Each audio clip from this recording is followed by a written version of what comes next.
panelists, deans, and my fellow educators.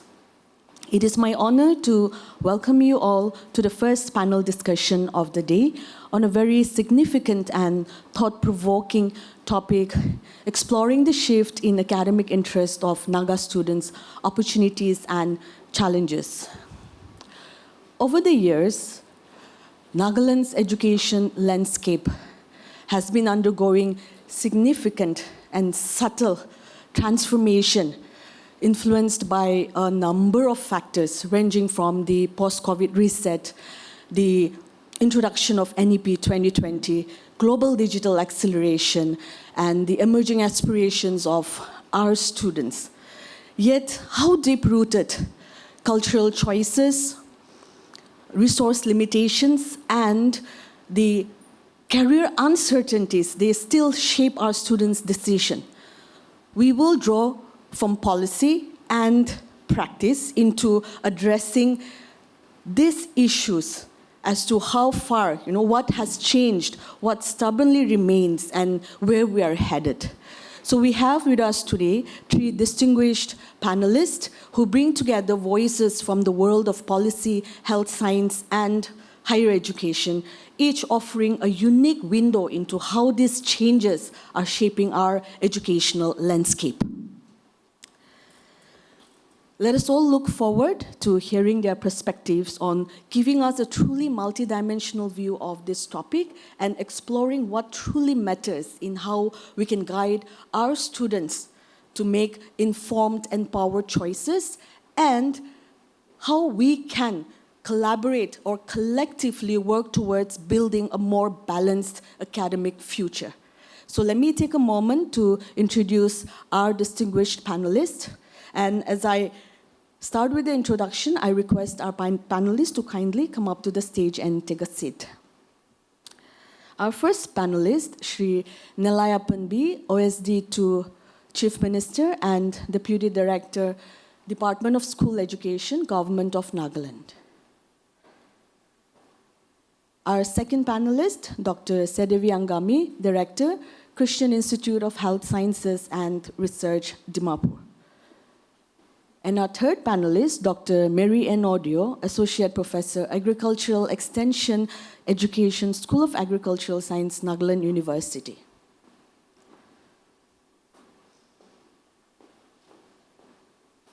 Thank you, sir and ma'am.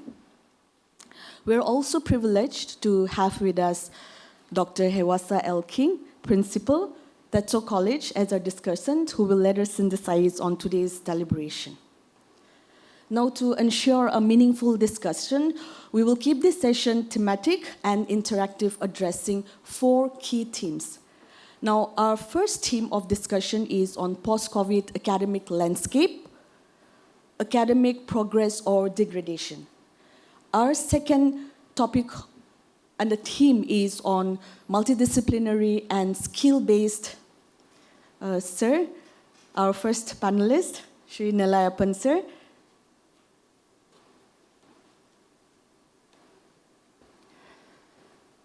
Thank you, sir. Our second theme is on multidisciplinary and skill-based learning, shaping future-ready students. Our third theme is on early career guidance and experiential learning at the school level. And our fourth theme is reimagining Nagaland's education future, a collective vision. Now we'll explore each of these themes by presenting a few key areas for reflection to our esteemed panelists and inviting them to share their valuable insights and experiences. And in a concluding part of the session, we will have an open interaction where the audience may put forward their questions and reflections. So without further ado, let's move on to the first round of discussion on the theme post-COVID academic landscape, academic progress or degradation. Can I just...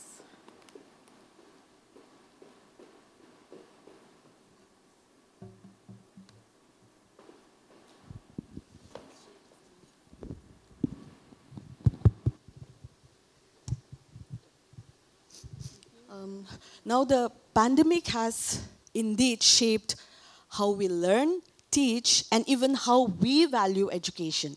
So an important question remains, like whether we have moved forward or fallen behind.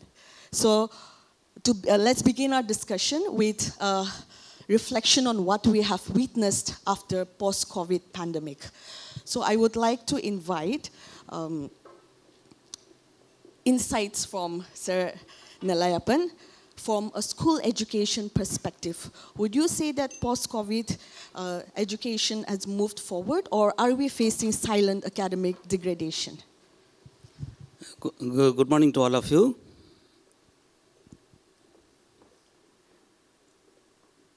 Regarding the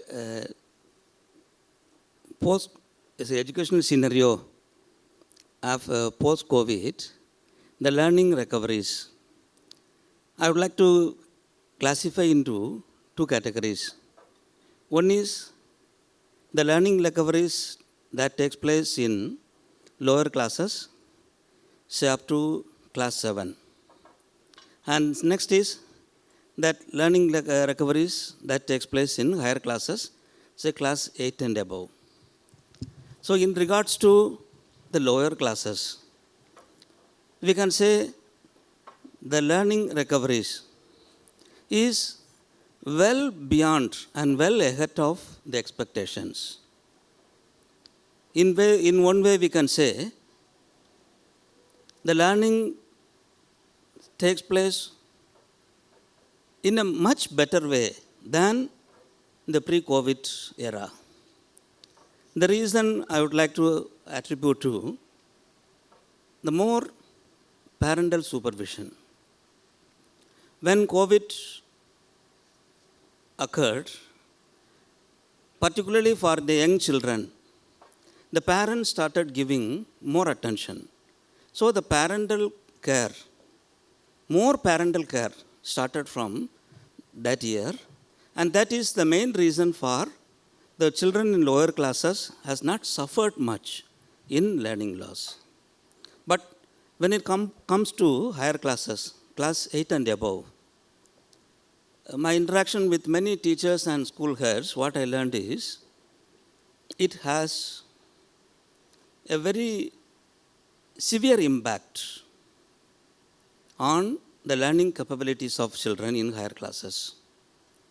The reason I would not contribute it to COVID, but the change in lifestyles that occurred after the COVID period. So the COVID made us to make children use the technology. For example, the smartphones.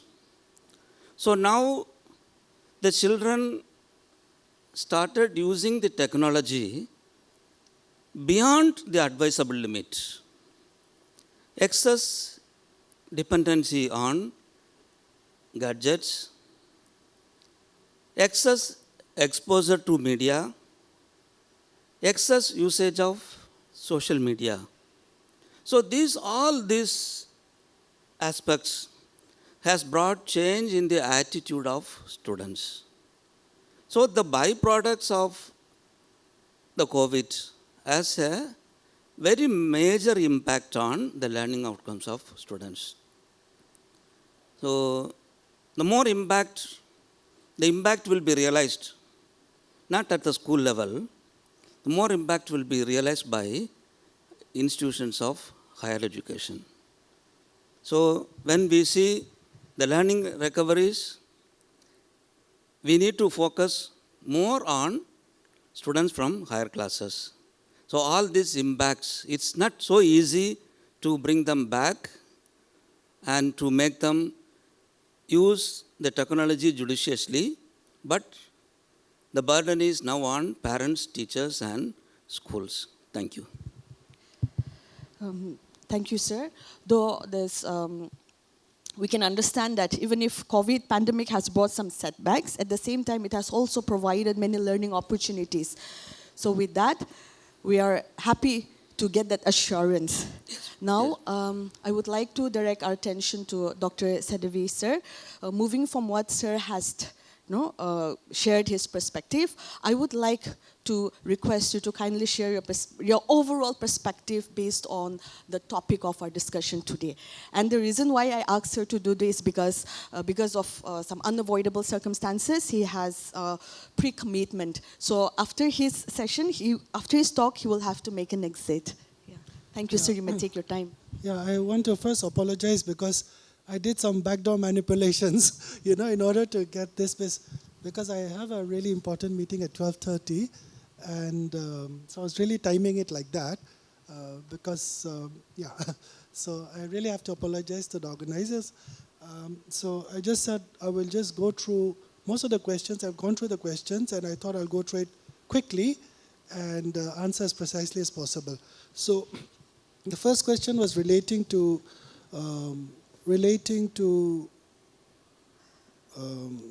multidisciplinary, the sharing the views on the importance of multidisciplinary and skill-based learning in Nagaland context. I think learning across the disciplines is absolutely essential. Without that, you will become like, a very monocular type of a person with an understanding of only one discipline, and you might be very good in that, but you will not be able to work with other people. And so if you want critical thinking, you cannot just focus only on your discipline. It's not going to do. It's not going to happen. One of the problems in Nagaland is we run 4 institutions within our same campus, and one of the struggles I face is the lack of critical thinking. And that's why they make the same mistake again and again. Problem-solving abilities, creative thinking, lateral and alternative thinking. That's something is really, really deficient. And the reason which I realize is over spending a lot of time with, I've done career counseling across the schools, colleges, etc. The reading is absolutely pathetic. Most people don't read because when you read, you sort of engage with it. When you just listen or visualize, it's passive learning. So without active learning, you're not, moving your gray cells. So without that, you can't really learn much. You will have a lot of information, but it's not integrated information. It's only when you digest it and then you make a plan. And that happens with reading. And so I think we really need to, possibly bombard people with a very, a huge list of various subjects at a very fast pace and see how it happens, So in our institute, we're a medical institute, but we interact for safety, we observe the airlines industry. So I asked a friend, my co-brother-in-law who's a pilot, I asked him to make a video on airline safety and send it to me, and I used it for airline safety. But we use a lot of airline safety measures.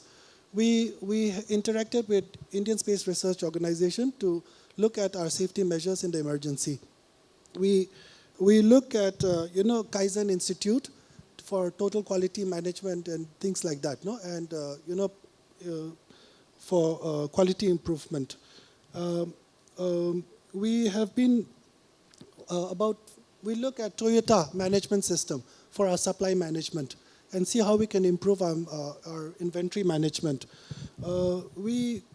I studied Sony the company Sony, in order to understand what makes a great organization and HR practices.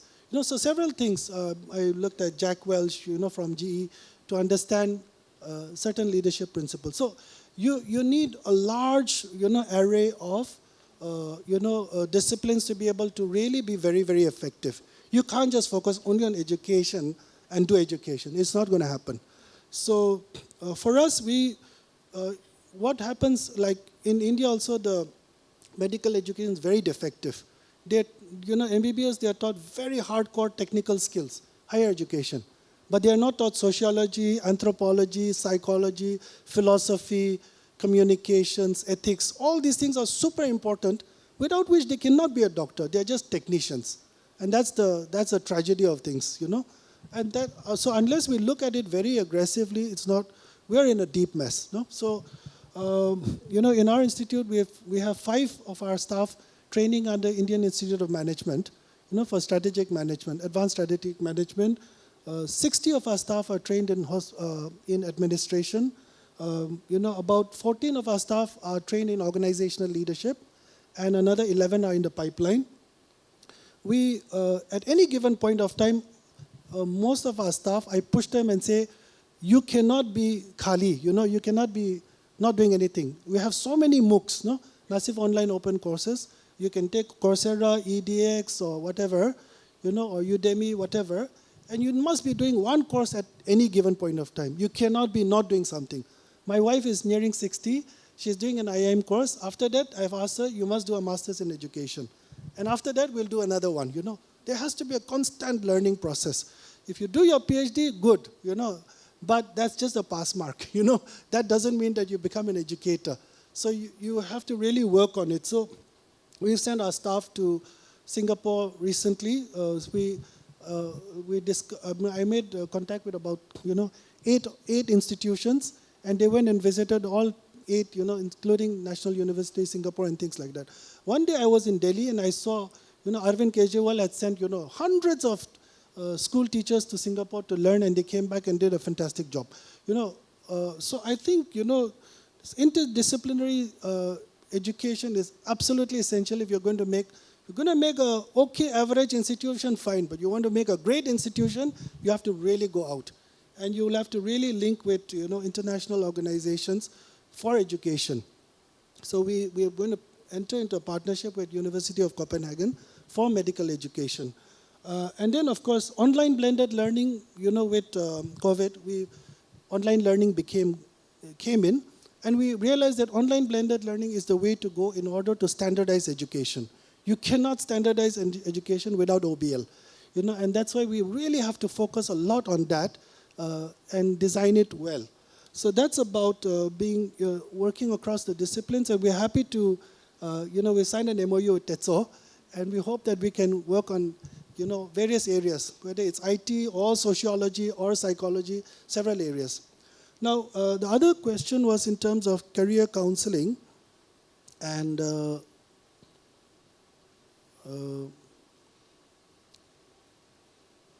we're talking about teachers.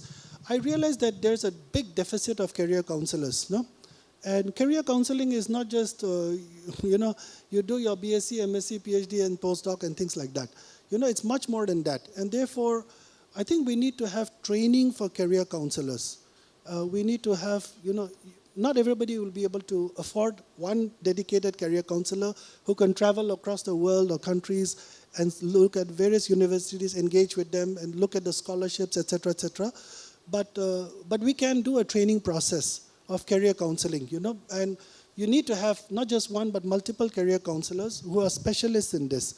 And without that, a lot of people are going to take on the same old subjects and end up unemployed. I think we also need to create, work with parents, Now some schools have parents-teachers meeting, and I'm not sure how it's structured. It needs to be structured. You can't just meet and say hi, things like that. It must be much more structured and very, very objective in what you want to achieve in that PTM. But you could also have parents-teachers focus group discussions with thematic, look at various domains and see how we can do. The problem is you talk with your children and say so many things, and then the parents are a hindrance to them, So without involving the parents, it's very difficult to move after a period of time. So not every parent says, I want you to go anywhere you want, fly, and we will support you. So we need to have a lot of focus group discussions with parents. You need to travel, you need to network with a lot of institutions and industries. So I would say Tetso, I'm not sure how many institutions and industries you're networking, but you'll need to have a target and say, and how the manner of engagement, not just an MOU, we'd like to see the robustness of that engagement. What is the actual process of engagement? And what are the outcomes of that engagement? It'd be nice to see that. I think we'll need to look at, again, we'll have to keep benchmarking ourselves.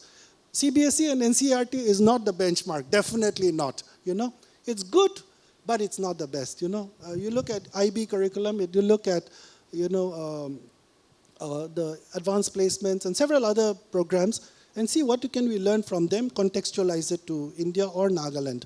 For medicine, we have been designing a lot of curriculum within our own hospital and creating our own, trying to standardize it.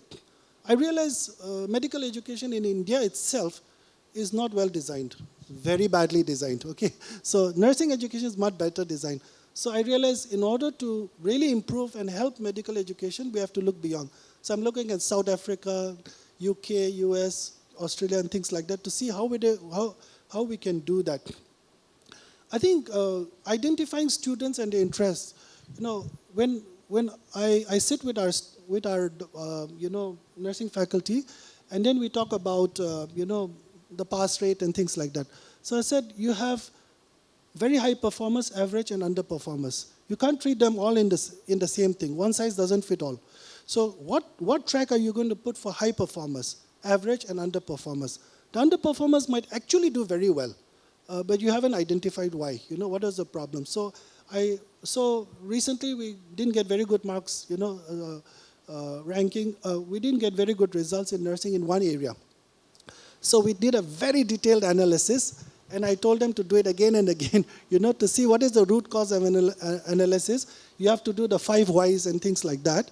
And they had to bring that all, they had some assumptions, but I said, I don't think those assumptions are right. So let's look at it again. And so we've really gone through it. You possibly need to have an honors roll for the very top performers and give them, they are stars, they are better than your teachers. You go to IIT, the students are possibly better than the teachers. The teachers go to sleep, nothing will happen. The students will still do well. They're so bright. So for those guys, you need to have a different way of dealing with them. Average, you need to make them excel. And underperformers, you'll have to have a separate way of relating to them. So I think, identifying talent and this, it's something which is really important. Last year, we were working on the deputy nursing superintendent who was just finishing her term. So I asked the nursing superintendent, I said, give me 10 names, 10 names of your superstars. She gave me 18. So we said, okay, let's see how we are going to work on it. So we'll have to make targets and say, we have to identify, star performers in the next 1 month, find out how you're going to get that, and then create a roadmap for growth for that. So it'll have to be very, very intentional. So, yeah. And then, of course, we'll have to keep benchmarking our practices with the best, not in India alone, but abroad. And then, of course, just my own understanding of a little bit of, the national education policies come in and how are we going to deal with it, Very often the problem is it's very nicely written. I went through it. It's very nicely written, but it's written in New Delhi. No. And now, unless you have a collaborative process, we call it the PDCA cycle, no? Plan, do, check, act, the first part is planning.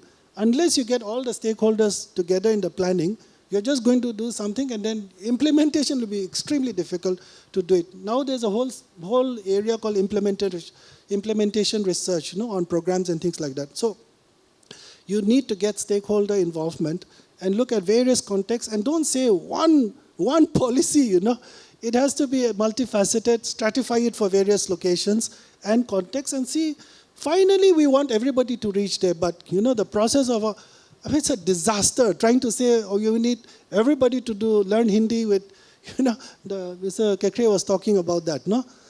It doesn't work like that. That means you don't have any idea about sociology or several psychology and culture, You need to understand culture. If you don't understand culture, you're not going to make it. So, so I think in the context of Tetso, I would say, first get a strategic plan. And the strategic plan will have to be, very broad-based, and you'll need to have experts to help you. You'll need to have an external person to help you in that strategic plan, because they see things which you don't see, no? You might be extremely good, but you still need somebody external. Maybe, I've just been part of a strategic plan consultation in Vellore. They are 125 years, no? Massive exercise. I've never seen an exercise like that, across 18 domains. And the best of the best across the world came to help in that, no? So I think you need to get a strategic plan done. In order to review and ensure the strategic plan works, you need to have a learning and development team, LDU. No, we've created a learning and some people might say teaching and learning unit, because the education unit, the education department is not the education unit. Okay, there's a difference. So we're going to see what works, what doesn't work, how can we make it better. So I would feel that we really need to have, a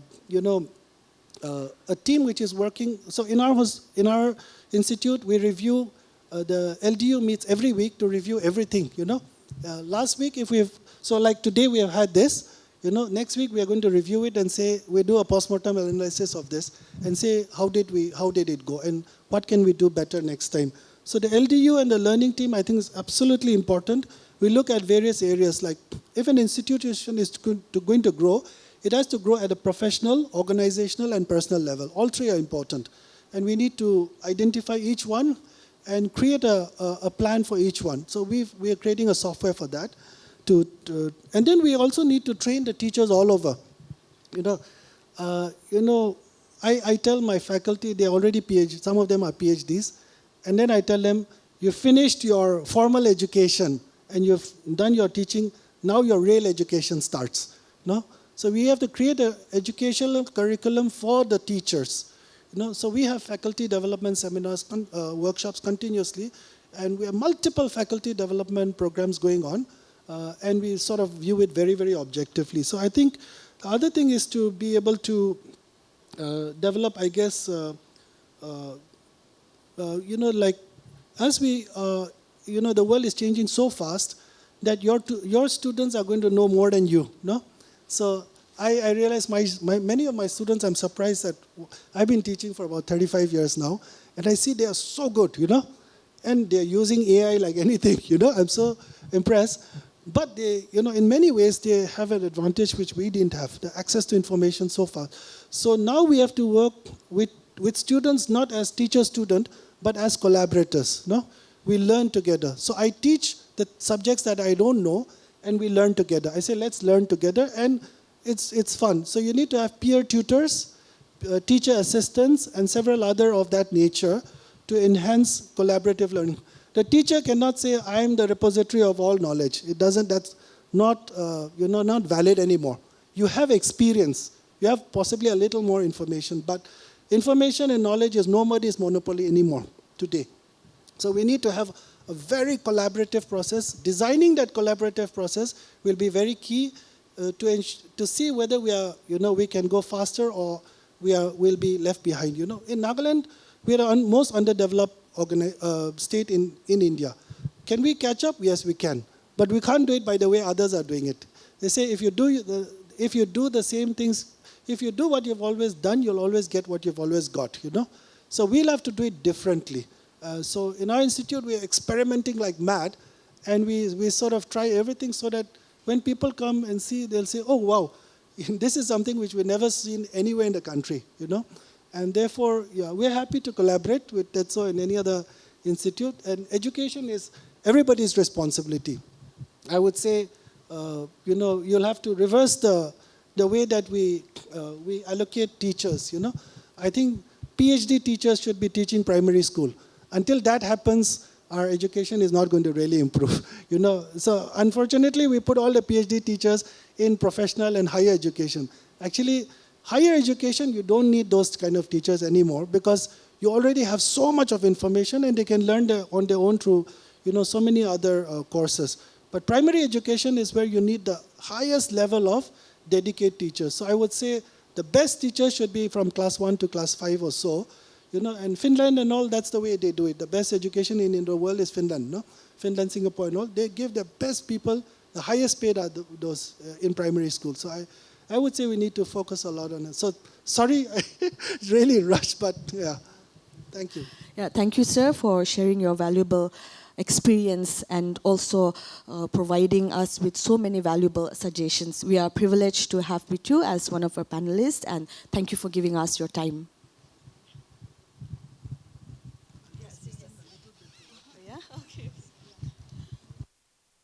So now, let us move back to our first theme of discussion. Earlier, we have heard from school education perspective. Now, we would like to hear from Dr. Mary, your insight on higher education perspective with regard to what we have seen or experienced post-COVID. And I would also request you to add on what has been the most striking shift in how students, they choose academic pathways in the past 3 years.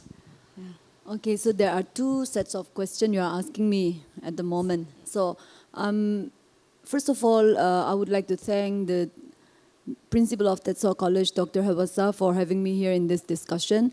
And I'm privileged to be discussing with my esteemed co-panelists here on the, let's say, evolving educational landscape of Nagaland, particularly post-COVID. We can say, because we're discussing on post-COVID.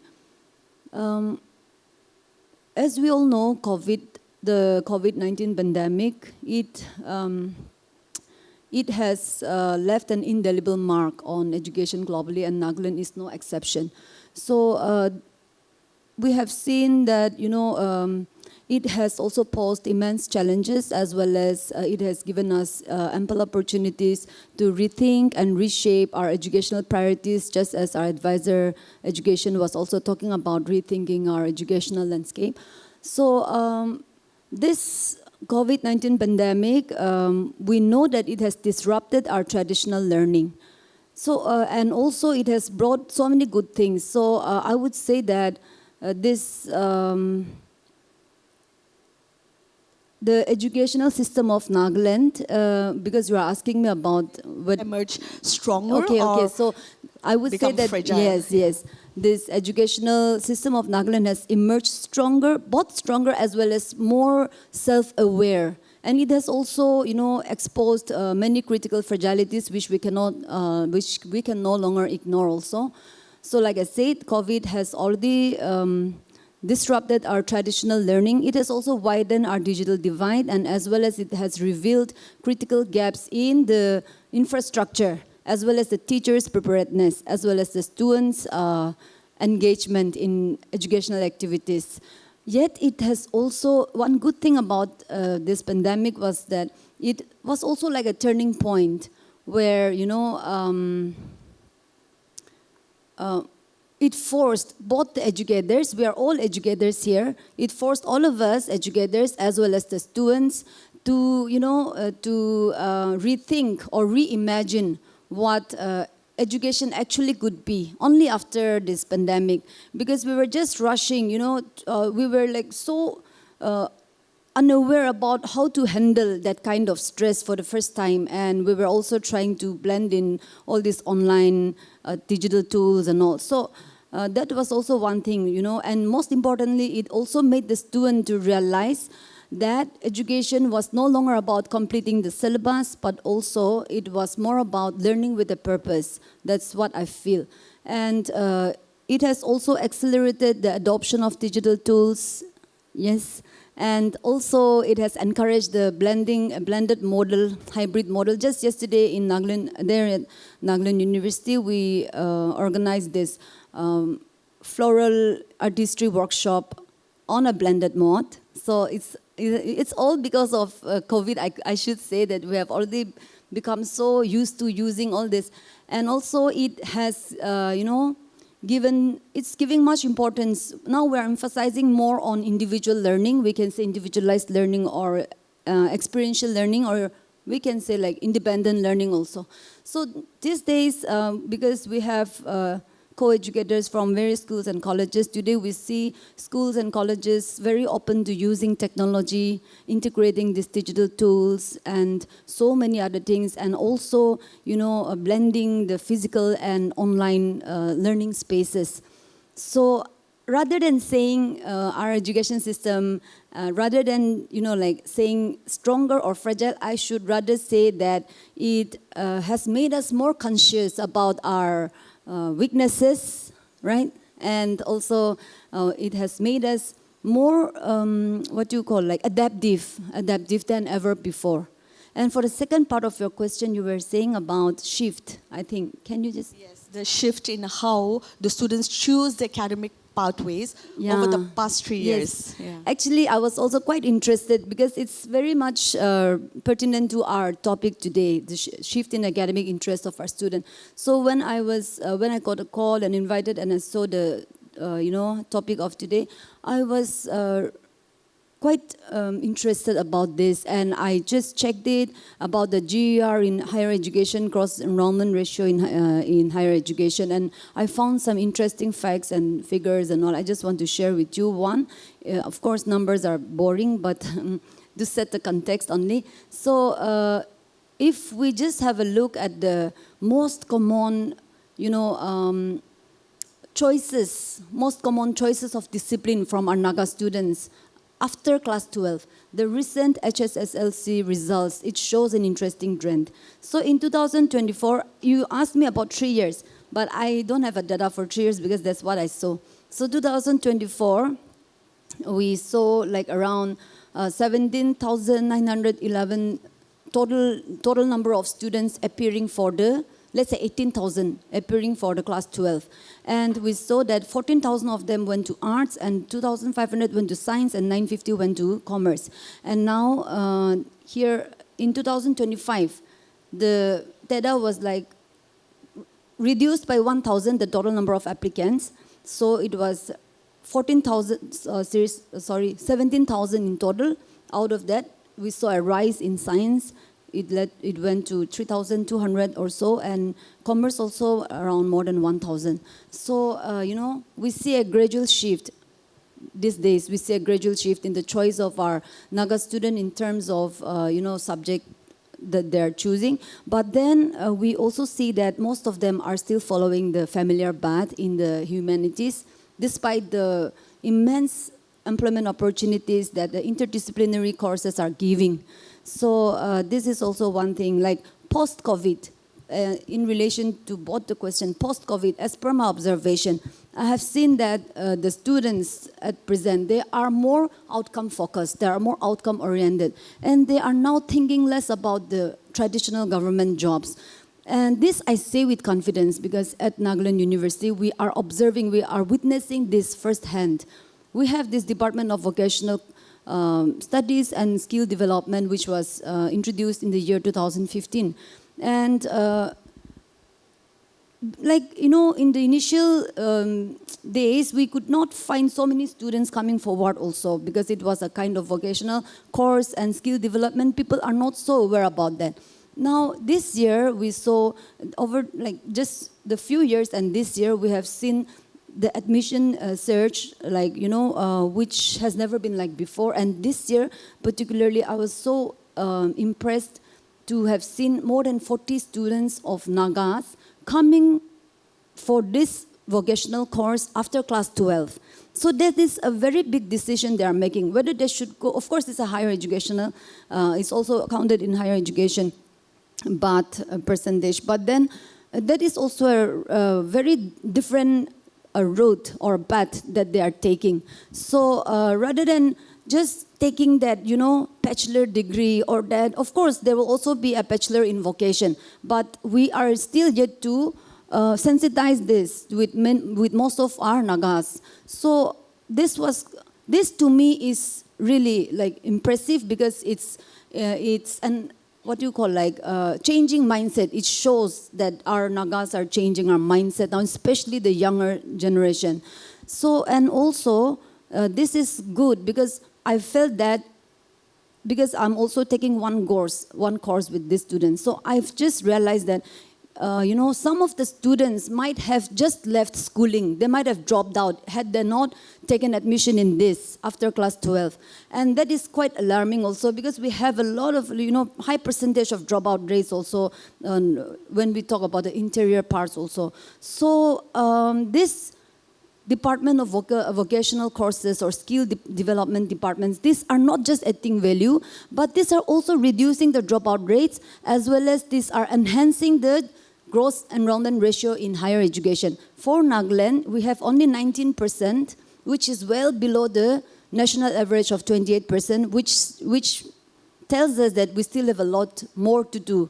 So with this, I would like to also, taking advantage of this question, I wish to take this opportunity, to highlight, especially with due respect to our OST, to the Honorable Chief Minister here, sitting here with us, I wish to take this opportunity to highlight the importance of your continued support. Yes, government is doing, that's why I'm saying continued support. And the strategic investment by the government of Nagaland, especially in this vocational and professional courses, making it the most important,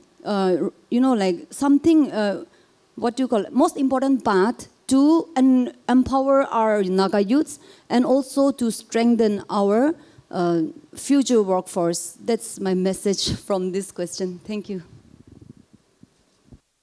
Thank you very much for those perspectives. Now, from surviving the pandemic to reimagining our learning spaces, it is clear that COVID has not only changed how we teach, but it has also pushed to rethink what we teach.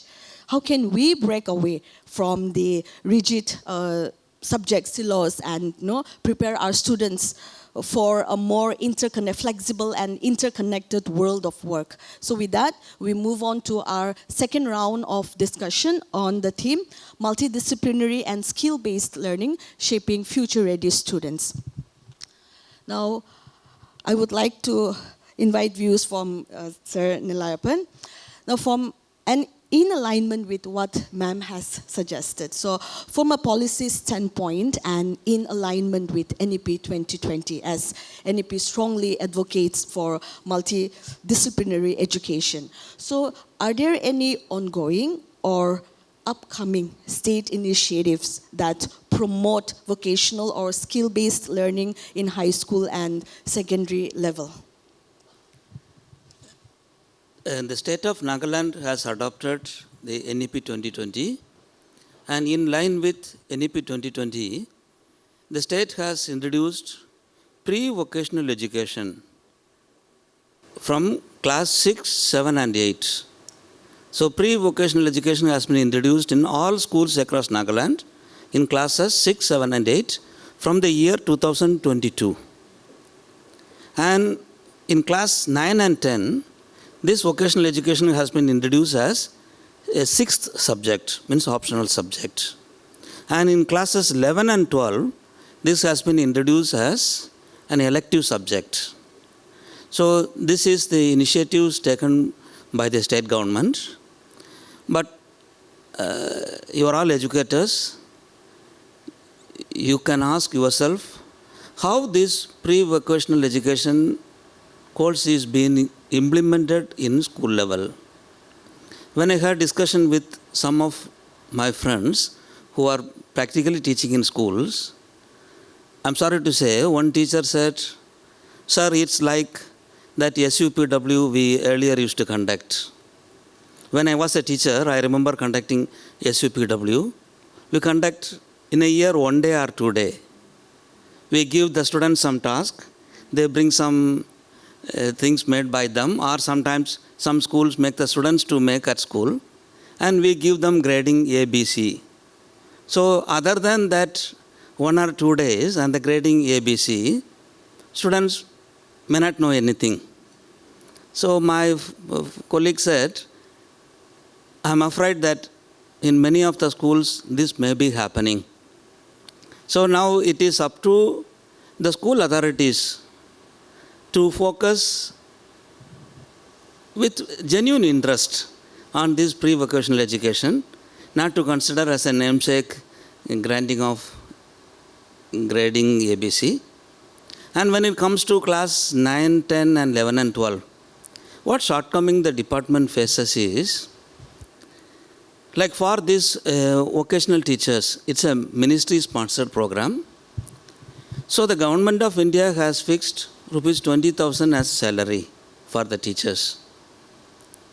They are not regular teachers. They are mostly contractual, all contractual teachers. So the ministry's fund is 20,000 per teacher. So the state government, if want, can enhance. So as Madam said, the state has to focus now to support financially so that more teachers with real interest will come into the job. And secondly, these contractual teachers, you may be knowing that they will work for 1 year or 2 years, and when definitely they have to find a better job. So they will be moving on. So at that time, a continuity of implementing this vocational education in a sincere manner, there is lapses. And the next is vertical mobility. Unfortunately, we do not have collaboration with the school education and the technical education institutions. For example, ITI, we are expected to have collaboration with ITI, Polytechnic, engineering colleges, higher education institutions, but as of now, it's not taking forward. So a student taking vocational education in class 11 and 12, he should pursue it further. As ma'am said, in the entire Nagaland universities, is at 40 students. So 40 students, so initially it's a good number, but when we consider the number of students taking vocational education as elective subject, the number of students pursuing in the higher level should be more. So as you pointed out, the state government has to give more attention in promoting this one. And I will convey this one to the higher authorities. Thank you. Thank you, sir. So in that way, if thank you for your valuable suggestion, and hopefully, if implemented, we will ensure that these programs are not only seen as secondary to academics, but rather as complementary and essential. And I would like to direct one more question with regard to how state education policy can encourage this diversification beyond the normal streams. Just one point or a strategy. See, the one main plus point of our NEP 2020 is giving flexibility in selection of academic subjects. So a student studying science stream in higher secondary with mathematics, physics, chemistry, he can also opt a subject history. So that flexibility is being given in NEP 2020, and the state government also adopts it. But now when it comes to the implementation part, we need more teachers. All the schools should have teachers in all disciplines. Infrastructure. So these things the state is lagging behind. For example, in government schools, we have to appoint more teachers, where there is only higher secondary art stream now. So the schools with art stream, we have to introduce science stream in all the schools. Whereas we have science stream in only nearly 15 government higher secondary schools. So nearly 40 plus higher secondary schools, only we have art stream. So if all these schools has to introduce science stream, lots of financial investment is required. Even the private schools, where they have only the art stream, they have to introduce the science stream, investment in laboratories. So even though we adopted the NEP 2020, which gives flexibility in selection of subjects, when it comes to the implementation, it will take time, and the government as well as the private sector has to play more proactive role in finding ways for the investment. Thank you. Thank you, sir. Now to Dr. Mary. In Nagaland, we have observed that many students, they still choose traditional subjects like English, history, pol science over courses like psychology, management, or mass communication, and it still remains underexplored. So could you give your insight into why do you think this preference still continue, and how can we create that awareness that emerging discipline don't necessarily mean abandoning our cultural roots? Okay, thank you for this question. But before that, I just wanted to say like what Sir was just talking about NEP and all. So in Nagaland, I just want to add some points from my higher education perspective, just for his awareness also. Nagaland University has adopted this since the 2022 to 2023, and there are the multiple exit, multiple entry scheme and the academic bank of credit under the national credit framework. Everything is being adopted and not only introduced but adopted. So this is, it's like we are yet to see the results also. And in agriculture also, because I'm from agriculture background, so in agriculture also, from the 6th Dean's Committee report, from this year we are studying this NEP. So the first years agree, they will study. If they're leaving after first year, they'll get a certificate. So what happened before was, before NEP, you know, they have to complete the 4 years. Before completing 4 years, they are dropouts. They are considered as dropouts. But now there is no such thing as that, because India is focusing on skill education and employability. And we also have to accept the fact that the kind of education that we had, that we inherited, was never meant, you know, that was not designed in our context, for our context, as we know. So this, from colonial classrooms to creative classrooms, we are moving forward with this NEP. And the kind of education we inherited was mostly towards the colonial framework, just to get more clerks and functionaries, and not for creators and innovators, that we have to accept. And without this, you know, problem-solving skills and creativity and innovations, we are nowhere. So this NEP is one good thing. Like I said, BSc first years, they come out, they feel like they are not able to continue further. They get certificate, so that means they're not dropouts. They can use that certificate somewhere. Also, they can you know, earn and transfer the credit also. That bank of credit system is also there, academic bank of credit. And also in second year, if they're dropping out, then that is a diploma course. And third year, they're getting the degree, and fourth year, they are BSc Agri Honors degree. So this is, not only that, but since 2022 to 23, the whole structure of the BA course has been restructured in NU. So that's just one thing. And coming back to our question, you're asking me, like, and this is also something which we as educators should also now think about this. Our students are always taking up these traditional courses. That's what you are saying. Now, and you were just like, as moderator, you were asking me about how we can try to sensitize with our students about this, right? Create awareness, excuse me, that it's not only traditional courses, but emerging disciplines. The importance of emerging disciplines. So here, I just wanted to share one experience. When I ask students like why they are choosing their subjects, so you know, most of them, they have no particular reason. They just say like, I have no other option, or there were very less limited what you call options available elsewhere, or they have like, they just smile, they have no reason. This reflects a deeper issue, and that is the challenge of making informed academic choices. Our students are just choosing subjects without knowing what they are choosing for, what kind of skills is going to be imparted, and what kind of future is going to give them.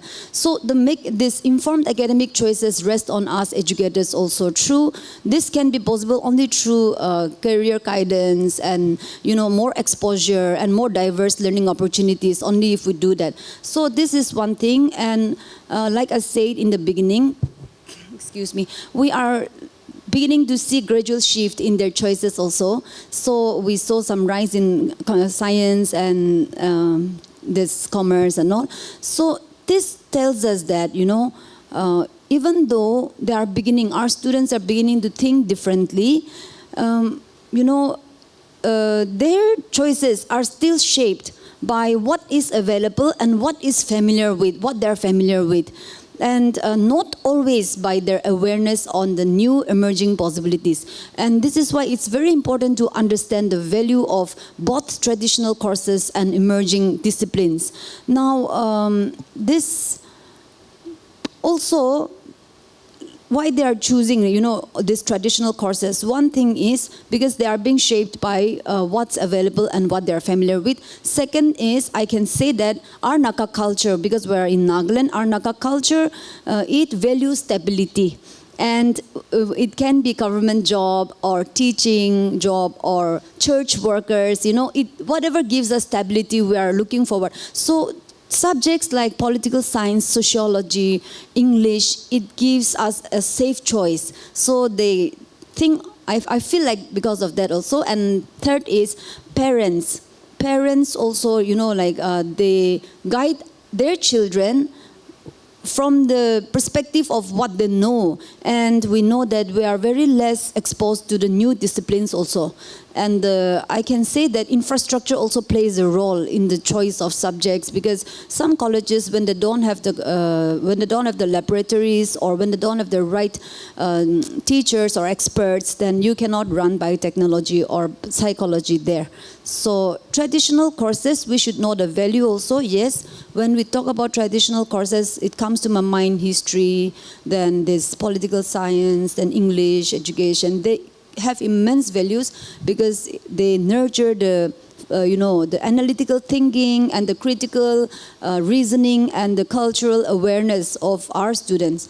But, we have to also accept the fact that the employment landscape is evolving, and the interdisciplinary courses and the emerging courses, this gives, better opportunity, more wider, let's say diverse opportunity, because they integrate theory and practical application, which often aligns with the new career paths. So we should also be, aware about all this. Thank you. Thank you, ma'am.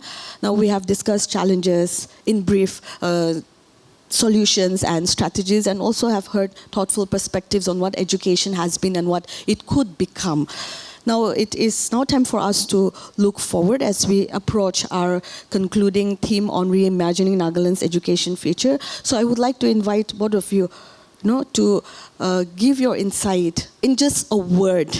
With your vision for our Naga students and Nagaland's education landscape by 2035.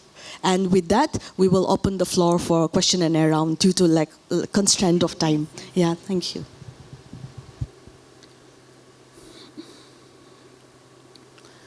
See, before some 2 decades, the career of students were decided by parents and adults. What the parents decided, children were forced to study. But now, students are more aware than the parents and adults. So the situation has become like this. What your children desires to pursue, you have to support them and you have to provide the opportunities. So that is the situation. So when it comes to career counseling, when we conduct such programs in schools, normally you might have witnessed the class, either class 9 to 12 or 11 and 12 or 10 to 12 students will be taken to the discussion hall, accompanied by 1 or 2 teachers, just escort teachers. But the students have much trust on teachers. So this career counseling, conducting 1 or 2 sessions in a year, particularly for students, is not enough. What I feel is, this session should be conducted for all the teachers than the students. Because students are already aware of those things. So the teachers and parents, they need the more counseling in this part. That's what I feel when it comes to career counseling. And on the part of the students,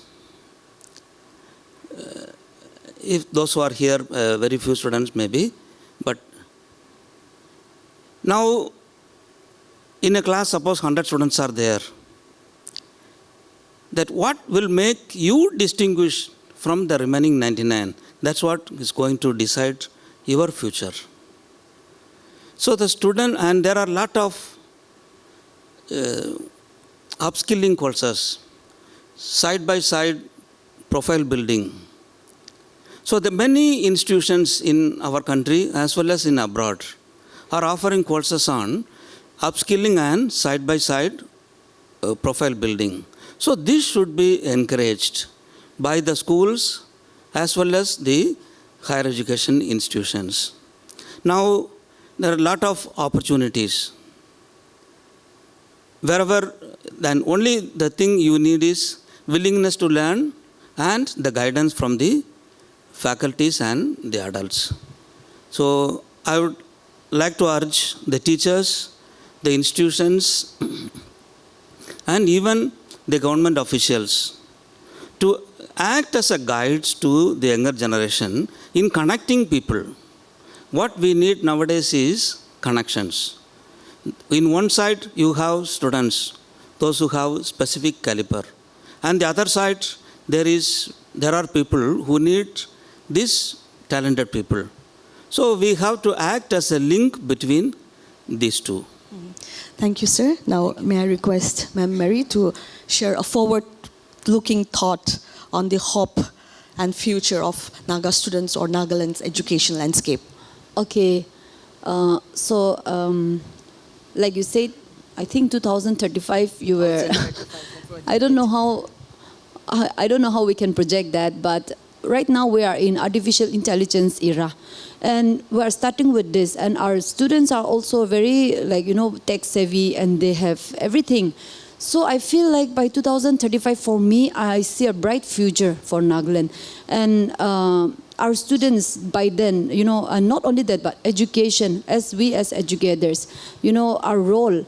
Now we have to think beyond textbooks and classrooms. That's what I feel. And the focus should be more on making our students developing their skills, practical skills, and their creativity, helping them to explore their creativity and also adaptability. Because these are the three qualities that are going to require to be employable for any in the real world. So I feel that by 2035 we're going to have students with this right kind of guidance from us as educators. They will become creators, they will become innovators, and they will become problem solvers. And education, because we're all educators, I just want to reiterate that education should it should help the students to ask the right questions and to bring the right solutions right in the homeland, not from elsewhere. So that's what I feel. So, and here I just want to say that Tetso College, we know that you are offering all the traditional courses.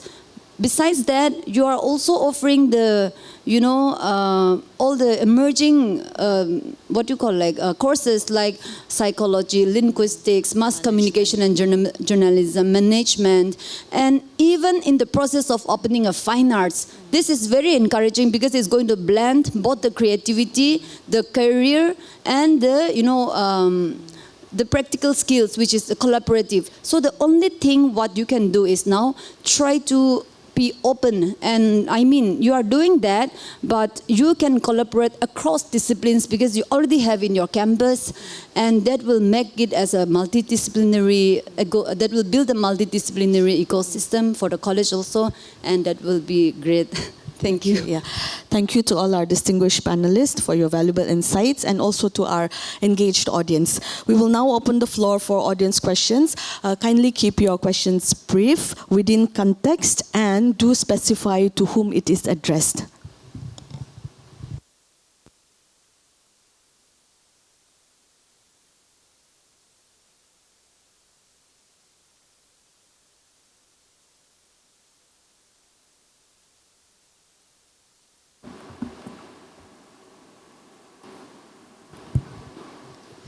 May we have some questions from the audience?